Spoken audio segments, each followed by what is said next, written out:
From the station working for you, this is WRTV News at 11, streaming now. Well, it's official. The North Split is completely closed and will stay closed for the next 18 months. Thanks for joining us at 11. I'm Amber Grigley. INDOT says major reconstruction begins on the nearly 50-year-old interchange. Our Nikki Dementri shares with us tonight what this first project aims to do. Early Sunday morning, the North Split officially closed, and it's expected to stay that way until November 2022. We've been planning for this for months and months and months, and we hope that people have too, and they've really taken time to look at a different route. Franciscan cardiologist Dr. Atul Chugh says he's not looking forward to his everyday commute from Carmel. Having a pretty long commute already means that this is going to make this even more longer for me, which again takes away from family time. Ahead of Monday and the first commute day, Dr. Chugh's already planned his way to work. I think there are going to be some days where going west will be better than going east, and just having to track those routes on a daily basis. The $350 million project, INDOT says, will reduce bottlenecks and improve safety. During the 18-month closure, INDOT says crews will overhaul more than 3.1 miles of highway and repair or replace 32 bridges. We're going to rebuild it from the ground up, and we're really excited about that. So it'll be a lot safer and a lot less congested, and it'll probably save you some time on your commute on the back end. Once reopened, drivers can expect no more darting and weaving traffic as 65 and 70 merge. The new North Split will also create a smaller footprint. Ramp metering is in place to help with the flow of traffic. Drivers should note 465 is the main detour. It'll really only add about 5 more minutes to your commute. Sunday at times saw backups as seen here from INDOT cameras. INDOT says motorists should give themselves extra time, look online to plan new routes, and have patience heading into the work week. Hopefully the 18 months of pain will be worth the reward at the end of it. Working for you, Nikki Dementri, WRTV. And Dr. Chugh, who you heard from moments ago, asked a question many of us are asking. Why now? We kind of hoped that this was all done during COVID or during the more intense portions of COVID where we had less traffic. You wish that we had planned ahead and gotten all this done during that time when there was less traffic and a lot of people were working from home. Now that we have more people going back into the office, I think it'll just make it more painful. INDOT told WRTV at the end of April it wasn't moved up because of a required and significant environment review. It's taken us years and years to plan this project, and it wasn't ready for construction last year. Online, we break down everything that will remain open and what is now closed and give you all of the possible detours for your Monday morning commute. As you wake up with us tomorrow, our Good Morning Indiana team will break down and help you navigate your drive to work starting at 4:30 a.m. Construction crews had some pretty nice weather to get things started today. There were just a few scattered showers earlier today. Kyle, what is the beginning of the work week looking like? Yeah, Amber, we're going to get more rain moving back into central Indiana. So it's going to be a little bit of an active weather pattern here as we head into Monday and Tuesday. Right now, still dry here in central Indiana. We've got some mild temperatures too. 63 degrees for us, courtesy of that southeast breeze at 6 miles per hour. Humidity, not too bad at all, at 67%.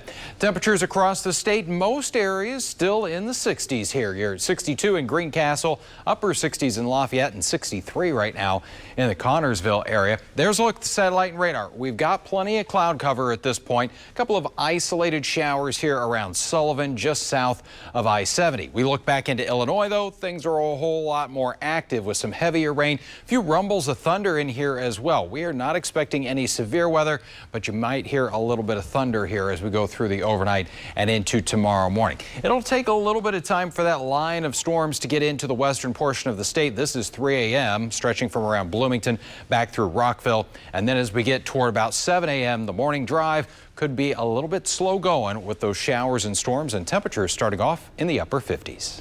All right, thanks, Kyle, for that weather update. Turning now to the latest on the pandemic in the Hoosier State.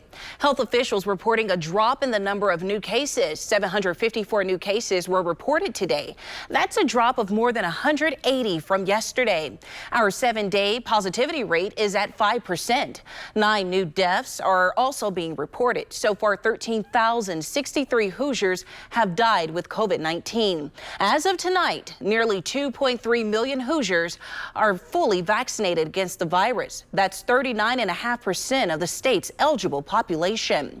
Now, don't mix COVID-19 vaccines. That was the message when Moderna and Pfizer COVID-19 vaccines were first authorized in the U.S. And a recent study is shedding some light as to why. UK researchers found that getting a second dose of a vaccine type that differed from the first dose appears to make it more likely for a person to experience mild side effects. Those symptoms include fever, chills, fatigue, and headache. They are more or less the same types of reactions that you're seeing with the standard schedules. It's just that they're occurring more frequently. And we're seeing both more frequent, both in mild and in moderate symptoms. UK researchers are now testing mixed administration of vaccines made by Moderna and Novavax. The Novavax vaccine has not been authorized for use in the U.S. Scientists say more research is needed to study immune responses following different types of schedules. Meanwhile, the CDC is issuing mask-wearing guidelines for schools. The agency says students and staff should keep using masks until the end of the school year. The reason? All students won't be fully vaccinated by the end of the academic year. Children under the age of 12 aren't yet eligible to receive the COVID-19 vaccine in the United States. The recommendation comes after the CDC said on Thursday that fully vaccinated people do not need to wear masks or practice social distancing indoors or outdoors, except under certain circumstances. Health officials are hoping these new guidelines will entice more people to roll up their sleeves and get a shot. They say the vaccine's effectiveness is greater than it was in clinical trials. Well over 90% protecting you against disease, number one. Number two, a number of papers have come out in the past couple of weeks showing that the vaccine protects even against the variants that are circulating. You not only protect your own health, that of the family, but also you contribute to the community health by preventing the spread of the virus throughout the community. In other words, you become a dead end to the virus. And when there are a lot of dead ends around, the virus is not going to go anywhere. Now, the CDC says about 37% of the U.S. is fully vaccinated and close to half the population has had at least one shot. Those numbers are expected to rise after the FDA approves authorization of Pfizer's vaccine for 12 to 15-year-olds. A racing legend returned to the Circle City today. FOYT making a rare appearance at the Riley Children's Health Sports Legends Experience at the Children's Museum. Four-time Indy 500 winner held a Q&A session at the miniature Indianapolis Motor Speedway pedal car racetrack. The appearance marks the 60th anniversary of his first Indy 500 victory. In addition to taking questions from guests, FOYT shared a story about getting a speeding ticket. He said, "Don't you get smart with me." Then he looked at my driver's license and he looked at it about 3 times. All I did was stuck it in and just hold it down. I said, "Thank you." And today was also the very first time FOYT was able to see the life-size bronze sculpture crafted in his likeness, located at the Children's Museum of Indianapolis. Well, graduation season is here, and one recent IUPUI grad is proving that no matter what life throws at you, you can overcome any obstacle. Ashley SCHEIBELHUT was born deaf. She's faced many challenges growing up, having multiple surgeries, but through it all, she persisted. And this weekend, she graduated from IUPUI. I just want to show people that no matter what disability you have, you can still achieve your goals. And if that's to go get a college degree, then go make it happen. And Ashley is making it all happen. She has been pursuing her dream of working in production with the help of her mentor, Paul. She has been able to land some pretty cool gigs. He's given me amazing opportunities for like bookings.com and hotel.com, and I made promo videos. I made advertising videos for them, and then he's given me a lot of like support with my hearing disability, and he also given me an opportunity to go work with TLC Network, and I did a season with Dr. Pimple Popper show as a production assistant. Wow, what an amazing experience. Well, Ashley graduated on Saturday. She plans to continue pursuing her passion and breaking down barriers. So a big congratulations to Ashley and all of the 2021 graduates. Tax day is here. Just ahead, what the IRS wants you to know about this filing season. And a wildfire in California is rapidly growing, forcing mandatory evacuations. Up next, how Mother Nature is working against fire crews. A week ago today, our high temperature was just 48 degrees, but a big warm up is coming when we'll flip these numbers around and get ourselves into the 80s. You're watching WRTV News at 11.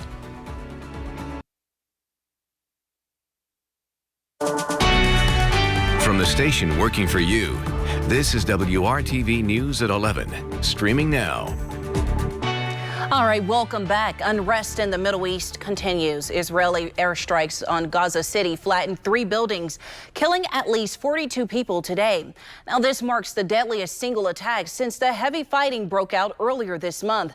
ABC's Julia McFarlane has the latest from London. Rescuers searched for survivors under the rubble after pre-dawn Israeli airstrikes targeted several houses on a main road in Gaza. A midnight barrage of Hamas rockets were met with a flurry of Israel's Iron Dome interceptors. The Israeli Defense Force has released video it says shows an airstrike on the home of Gaza's most senior Hamas leader, Yahya al-Sinwar, a source telling ABC News he was not at home at the time. Other Israeli strikes took out a series of tunnels and rocket launch sites the IDF says were used by Hamas. Prime Minister Benjamin Netanyahu defending Israel's actions on CBS's Face the Nation. We're trying to degrade Hamas's terrorist abilities and to degrade their will to do this again. So it'll take some time. I hope it won't take long. But many of those caught in the crossfire have been civilians. The Palestinian Health Ministry says 174 Palestinians have been killed since this latest conflict began, including 47 children and 29 women. Among them, Mohammed Hadidi's wife and 5 sons buried under this rubble. Later, Hadidi is led into a Gaza hospital where a tiny miracle awaited him. His 5-month-old son Omar survived. Israel also facing international condemnation after an airstrike brought down this building that housed multiple international media, including Al Jazeera and the Associated Press. In separate calls on Saturday, President Biden spoke with Netanyahu and Palestinian Authority President Mahmoud Abbas about efforts to broker a ceasefire. Biden said he supports Israel's right to defend itself, but urged Netanyahu to protect civilians and journalists. Julia McFarlane, ABC News, London. Now, gas shortages continue on the Gulf and East Coast. This weekend, drivers in the nation's capital report paying more than $4 a gallon. The shortages stem from ongoing issues with the Colonial Pipeline. The nation's largest pipeline was hacked and taken offline for nearly a week. And even though it is back up and running, the company says it's going to take some time for things to get back to normal. Millions of gallons of gas is flowing, but only at 5 miles per hour. With supply trickling in, several stations are now without gas completely. But the White House says the end is in sight. And we want to remind the public that it will take a few days to fully return to normal. We urge people in affected regions to only buy the gas they need so that we can help speed up the process. Earlier this week, the White House waived some trucking restrictions to speed up fuel deliveries. Experts say shortages should ease in a few days and be a thing of the past by Memorial Day. An update from California. The major wildfire near Los Angeles is out of control, growing larger and forcing evacuations. The Palisades fire is burning about 20 miles west of downtown LA. The fire has now burned more than 1,300 acres and remains at 0% containment. Officials say vegetation is very dry due to lack of recent rainfall as well as longer-term drought, and that is making conditions worse. Evacuation orders for about 1,000 people remain in place. Now, there is concern that winds could push the fire northwest toward homes. But so far, there have been no structures damaged and no injuries. Kyle? And we're going to see quite a bit of rain here in central Indiana over the next couple of days. So the lawn will continue to grow here, and we're in pretty good shape that way. 63 degrees for us right now in Indy. Temperatures are in pretty good shape compared to where they've been. We have been in a stretch of about 2 weeks with below average numbers. So it's feeling more like May out there. We got 64 in Bloomington. Tonight, temperatures settling back down into the middle and upper 50s. So maybe just a light jacket out there tomorrow morning, or just the umbrella to do with some of those showers. We got 58 for your low temperature in Bloomington and Muncie, 55 in the Richmond area. So here we go. This is TrueCast, 5:30 tomorrow morning. That morning drive going to have some showers again, maybe some embedded thunderstorms, but nothing strong there. It'll really be more about some of the heavier downpours coming along with that. 9 a.m. most of us still dealing with some rain. Then I think we'll start to see that band of rain lifting off to the north here. Lafayette, Monticello, Logansport, Kokomo, Hartford City still dealing with some of those showers as we get to around 2 o'clock in the afternoon. But about the southern 2/3 of the state getting a break in the wet weather. And then as we get to about 7 o'clock tomorrow evening, you notice more of that rain building in from the west here. And again, we could have a couple of thunderstorms, maybe some gusty winds in there, but we're not outlooked for any severe weather at this point. Of course, we'll keep you updated if that does happen to change. We go to Tuesday morning and we'll have some more showers. But between now and Monday night, you can see some areas, especially south of Interstate 70. You get under a couple of thunderstorms, could see between 1 and 2 inches of rain, a little bit lighter areas to the north, but everybody about 1/3 of an inch or more of wet weather. Checking out temperatures, the clouds, the rain around, certainly going to be a little bit cooler tomorrow. We'll be in the 60s instead of the 70s for just about everywhere. Indianapolis at 68, 67 for you in Muncie. We'll get some lower 70s though around Bloomington and Columbus, where you get a little break in that rain through the afternoon hours. On Tuesday, still some scattered showers in the forecast. That keeps us 60s to around 70 for the afternoon high, but I think the rain on Tuesday will be lighter than what we're expecting overnight and then as we get into the day on Monday. Put it all together in that extended forecast. Temperatures around 70 here the next couple of days, and then look at what happens Wednesday. That'll help us get through the rest of the week, won't it? And if you like 80s, you'll like the rest of that forecast too. We've got middle 80s for highs here. Humidity doesn't look like it's going to be getting all that crazy, and really fairly dry weather. So some nice early summer-like weather coming our way here. Kind of payback for the last couple of weeks, Amber.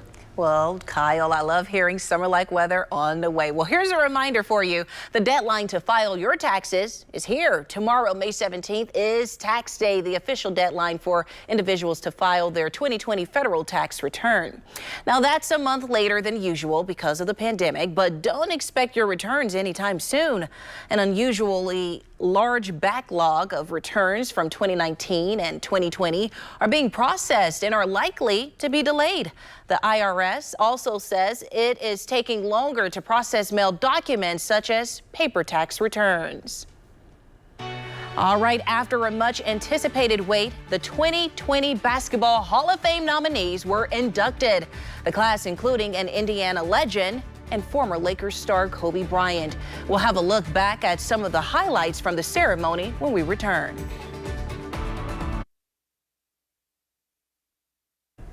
Well, Indiana Fever legend TAMIKA Catchings received a huge honor Saturday.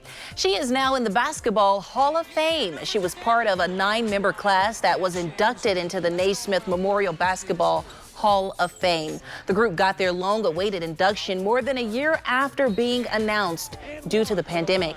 Catchings is a 10-time All-Star, 5-time Defensive Player of the Year, and holds the title of the WNBA's all-time leader in steals. She won 4 Olympic gold medals with Team USA. During her acceptance speech, Catchings shared how the community helped her to succeed. They say it takes a village to raise a child. I say it takes a village to make dreams come true. To all of the people who have been a part of my village, thank you. We all have dreams and goals, and whether you're young or old, born with a disability, or have been told of the things you can't accomplish, tonight I share the same word that my parents shared with me, with a twist. If anyone can do it, you can. Shoot for the stars, work hard, and catch your dream. Now, since retiring from basketball, Catchings has made it her mission to give back to the community. Since 2004, through her foundation, Catch the Stars, Catchings has mentored Indianapolis kids ages 7 to 18 through fitness, literacy, and youth development programs. Also inducted into the Hall of Fame, the late Kobe Bryant. The former Lakers superstar's daughter, Natalia, honored her father by wearing his Hall of Fame jacket Friday. Saturday, Michael Jordan presented Bryant's posthumous induction into the Hall of Fame. Jordan and Bryant's wife, Vanessa, spoke at the ceremony. During her speech, Vanessa thanked her family, friends, and thousands of fans. There will never be anyone like Kobe. Kobe was one of a kind. He was special, he was humble, off the court, but bigger than life. To all of our close friends and family that have been present for my girls and I, thank you. That list is long and it takes a village, but know that your kindness and love does not go unappreciated. I know that Kobe is thankful that you're all coming through for his girls. We love you all and are forever grateful for you. Kobe, his 13-year-old daughter Gianna, and 7 others died in a helicopter crash last year. Many are calling this the greatest Hall of Fame class in history because it also includes Tim Duncan and Kevin Garnett. Duncan, who lived Kobe, only played for one team, San Antonio Spurs in his case. Also won 5 championships. Kevin Garnett, like Kobe, skipped college, went straight to the NBA from high school, won a championship, and was 15-time All-Star. All right, after more than a year, outdoor festivals are returning to the Circle City. Coming up, the new annual event shining a light on local artists and musicians.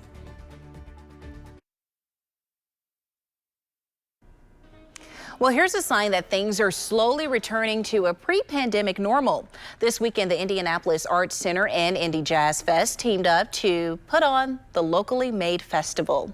The event featured Indy area visual artists, food artisans, and musicians. Guests were able to enjoy some sweet sounds while taking in the work of a number of talented Indiana-based artists. Unique and one-of-a-kind art pieces were also for sale.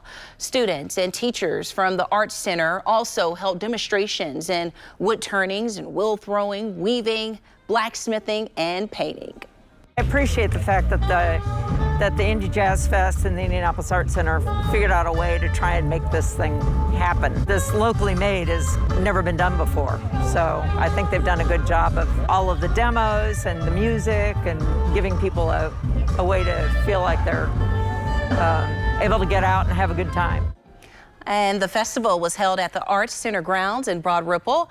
Artists and attendees say they hope to make next year's festival bigger and better. All right, one last look at weather before we head out, Kyle. Yeah, and they had some great weather for the festival today. Tomorrow, we're going to have quite a bit of rain out there at times. May see some breaks as we get into the afternoon, but temperatures will be held in the 60s as a result. So a little bit cooler out there, but not for long. As we look at the extended forecast here, temperatures are really going to be warming up. We got another day on Tuesday with scattered showers across the area. That should be generally some fairly light rain. Then on Wednesday, the chances for rain really drop off and temperatures will take off, getting into the lower and middle 80s.